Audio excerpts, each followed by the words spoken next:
Hi guys, welcome back to my channel, as if you ever left. So, as you can see, I'm Polish.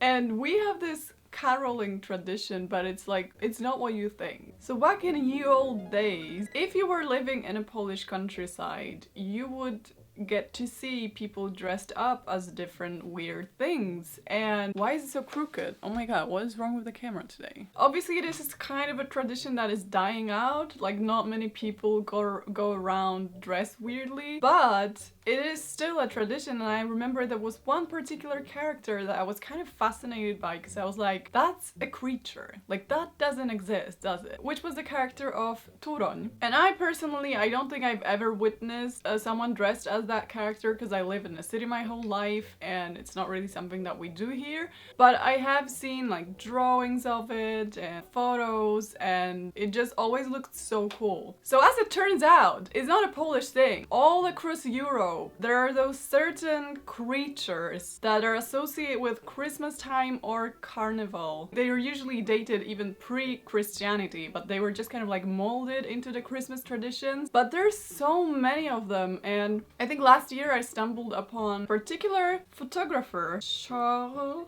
Frégère. His photographic project, one of many that he did, was to travel across Europe and collect those creatures. He would like take pictures of different outfits of Christmas related creatures and carnival related creatures. I saw this series of photos last year and I was like, I had no idea there is that many things. Like, I knew about Krampus, I knew about Joulupukki, but that was about it. I knew there are some traditions, but even more than I expected. So as I started to delve into it, I decided to do a costume review of those outfits because they're so amazing. They're just so cool. Like, it's this weird crossover of paganism, folk, and Christianity, and weird animal-like qualities that just something.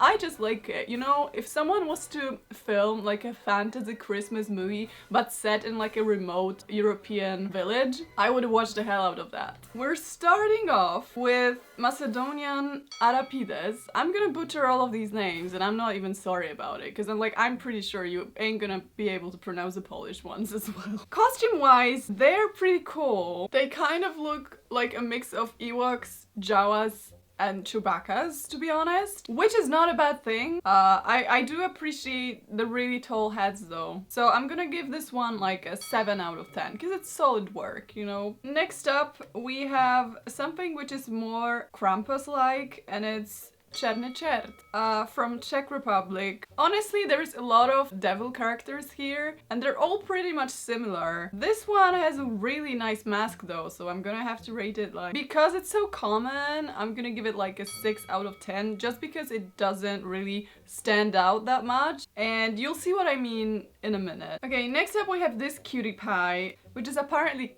Chriapa. Honestly, so cute. Like, I would love to be his friend. He kind of looks like he's like sneaking away to get some Christmas cookies. So cute. Chriapa would be like 7 out of 10 because it's quite plain, but it's also very sweet. I also think it's a similar mechanism to the Polish Turoń. And because these two lands are so close to each other, this one was Slovakian, I believe it's, you know, some of the traditions are like melting together because it was so close. So here is Turoń. It's a vintage photo, so he's kind of creepy, to be honest. They're actually pretty similar, not gonna lie. So far, what separates Turoń from Chriapa to me is that Turoń features is always covered by some sort of plaid or something, and you can see his legs apparently. Such a cutie pie again. Turoń is just so cute. He definitely looks very happy and healthy. Unless it's like 1920s and he's about to eat your soul. Turoń, it's gonna get 8 out of 10 because of the sentimental value, but like, I know aesthetically it's not as much as the other costumes. Speaking of Poland, we also have Macidule, which are fucking terrifying. Like, what the hell is going on? To be honest, I was not aware of these creatures before I started this video, even though it's quite close to where I live, but it's just not a tradition I was familiar with. Absolutely not. What the hell is that? I have to give it to them though. They're giving Harley Quinn, so that's gonna be an extra point, but because they already got -million, it's only gonna be like -999 1999. No, okay. Costume wise though, it's kind of cool, so I have to give at least like, is everything here a 7? Because I feel like they do deserve a 7, but they don't deserve an 8. Okay, next up we have a sweet guy, which is called Habergeist. So cute. Honestly, could you not? I'm filming a video. So precious. I can also relate because I have quite a long neck. But just look at this distinguished gentleman. He's so cute. He just looks like he would be very polite and like ask you if he can eat you or not. And I think that's something that's so rare nowadays that I would probably give it like a 9 out of 10. Nah, he's definitely getting a 10 out of 10 and I don't really care. Okay, these are wild. Some of these traditions are held during the carnival, and some of them are like New Year's Eve things, some of them are held around the Epiphany, some of them are Christmas. So it's a bit of a mix. I was trying to avoid the carnival ones because that's like a different period during the year than Christmas time. So some sources said it's held during the carnival, some sources said it's like a New Year's Day thing or something. Basically, these guys are honestly 1,000 out of 10. Like, not only do they look amazing, like they look so good. Just look at that, like it's amazing. It's out of this world. It seems like such a difficult costume to wear because the heads are so long. Like how do you even keep that stuff balanced? But also on top of that all, they look incredible in movement. I had no idea until I watched a video of that, but it's not just fur. It's basically like long strands of hair, like luscious hair floating around. It's amazing. So honestly, 1,000 out of 10. This is Bulgaria, by the way. Then I have this photo that's from the Charles Frege website, and he didn't specify what exactly that is because this is Austria, I think. The title of the photo was Lucifer's Little Helpers or something like that. I could not find anything like that on the web. Again, kind of like a stereotypical evil costume, but they have cool red tongues. So this one is like 6.5 out of 10. Mary Lwyd from Wales is again looking very polite and cute. I have to say, her outfit is a bit plain, not gonna lie. It's not giving very much in terms of like glamour, but she still just looks like a nice person. She would definitely comfort you when you're crying. It's kind of cute how she doesn't even have skin or like any kind of meat, but she's still trying to give herself a little glow up and, you know, incorporate all the ribbons. I think it's pretty sweet. Unless it's like the beginning of the 20th century, that's when things get a bit creepy, but I'm gonna give it like a solid 7 because she tried. Then we have this Czech couple, which is Medvedar s Medvedem. And honestly, I think it's this particular one that looks like it was made in like 1960s rather than like 1860s, but it's not really, it's not it for me. Like the whole Czech carnival looks great. This particular character, like it's neither scary nor sweet. It does have a really cute scarf though, I'll give him that. But overall, it's like, it's not creepy enough. So I'm gonna give it like a 5. Sorry, Czech Republic. Next up we have Pels Martel from Germany. His design is so unique that I'm gonna have to give him like an 8 because he just looks unlike any other creature we've seen so far. You know, the bells are not that unique, a lot of creatures have them. It's like a common European trend apparently to give the creatures the huge bells or whatever, but the design with it's either horns or antennas and we'll never know. He kind of looks like a beehive, but like man size. Okay, this is one of my favorites. So we have, I'm gonna butcher this name, but Schabmanner from Austria. And these guys, it's another level to me. It's just something else. I cannot imagine a single peasant back in like 3rd century going like, you know what we're gonna do? We're gonna cover ourselves in hay and get those like gigantic antennas as well. How about that? Like all of the other peasants were like,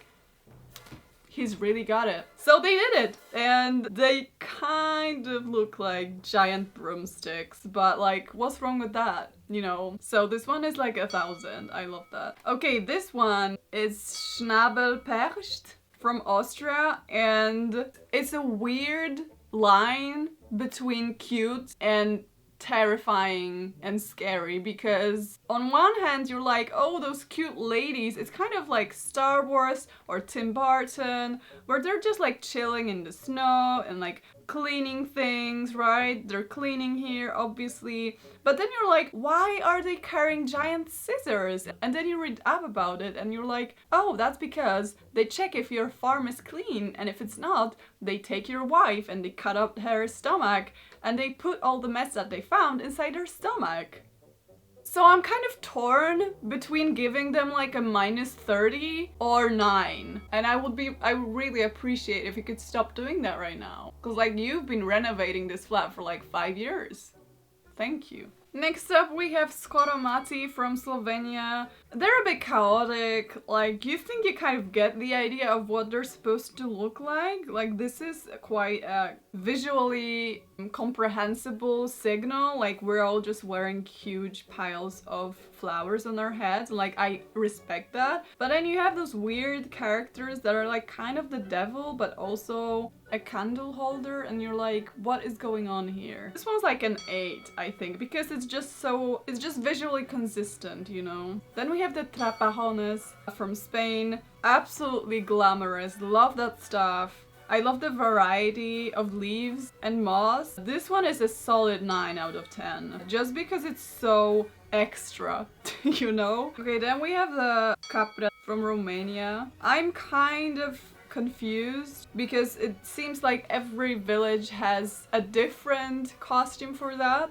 Like these are a lot different from this one, which is, I feel like, much scarier. But overall, a really cool creature, colorful, stylish, love the beautiful folk blanket. So I'm gonna give this one like 8 out of 10. I like the silhouette as well. Then we have these, which are Irish, and they're Wren boys. I feel like I will be much more impressed with those if I haven't seen the Shabmana, because they do seem like another version of that, but less structured and like less voluminous. So they're getting like a 6 out of 10, but that's very subjective, and that's only because I love the Shabmana. Next up we have Nuutipukki of Finland. I'm honestly a bit confused, because like I never really grasped the difference between Joulupukki, Nuutipukki and the Yule goat. They're all kind of, I'm getting them mixed up, especially that they're not only a Finnish tradition, but Yule goat can be found in like the Swedish folklore, Norwegian folklore. So this one is supposedly Nuutipukki, but I'm only judging that by the website of Charles Frégère. The costume itself looks mightily like what was said to be Joulupukki at the ball that I went to, so like either my Finnish friends are lying to me or it's just interchangeable. Nuutipukki definitely gets like a solid 9 out of 10 because of the scary weight mask and because of my personal sentiment to this character. And finally we have the Swedish Yule goat, which again I feel like they're kind of related. The Nuutipukki or the Joulupukki, I feel like they're at least cousins if not brothers, or they might even be the same person, who knows, because the shape of the mask is pretty similar. Then you get the coat. Why is it called a goat? It's not a goat. Like you can clearly see it's a humanoid creature. So the goat is getting like a 6 out of 10.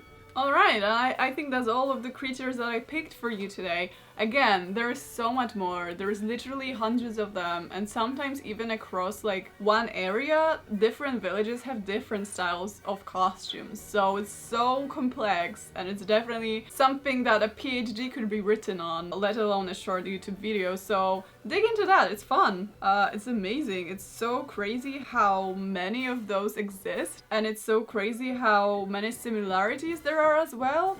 Of those like archetypes of creatures. It's almost like the dragon that exists in almost all cultures, and you're kind of like, how did they all come up with the same thing? If you're ever out in Austria in the dark and you see the Shabmana, don't be surprised. They might be real. We don't know that, so watch out. Watch your backs. You better watch out. You better not cry. Bye.